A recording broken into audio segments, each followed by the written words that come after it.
১৫ তারিখ অর্থাৎ আজ দক্ষিণবঙ্গের জেলাগুলিতে বৃষ্টিপাতের সম্ভাবনা থাকছে। প্রধানত হালকা থেকে মাঝারি ধরনের বৃষ্টিপাতের সম্ভাবনা, দু এক জায়গায় বজ্রবিদ্যুতের সম্ভাবনা, সাথে দমকা ঝোড়ো হাওয়া।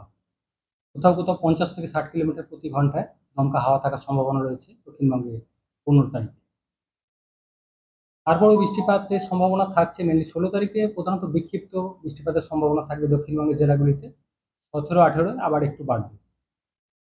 মেনলি ১৫ তারিখে ইন্টেন্সিটি কিছুটা বেশি থাকার সম্ভাবনা রয়েছে। ৫০ থেকে ৬০ কিলোমিটার প্রতি ঘন্টায় কোথাও কোথাও থাকার সম্ভাবনা, বজ্রবিদ্যুৎ সাথে দমকা হাওয়া। কলকাতা পার্শ্ববর্তী অঞ্চলের জন্য ১৫ তারিখে বৃষ্টিপাতের সম্ভাবনা থাকছে, সাথে দমকা হাওয়ার সাথে।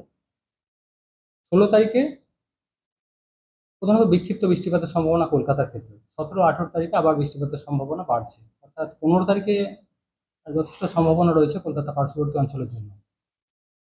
তাপমাত্রা আগামী দুদিনে খুব একটা চেঞ্জ নেই দিনের তাপমাত্রা। তারপর পরবর্তী ৩ দিনে দিনের তাপমাত্রা কিছুটা কমে ২ থেকে ৩ ডিগ্রি মতো কমার সম্ভাবনা থাকবে।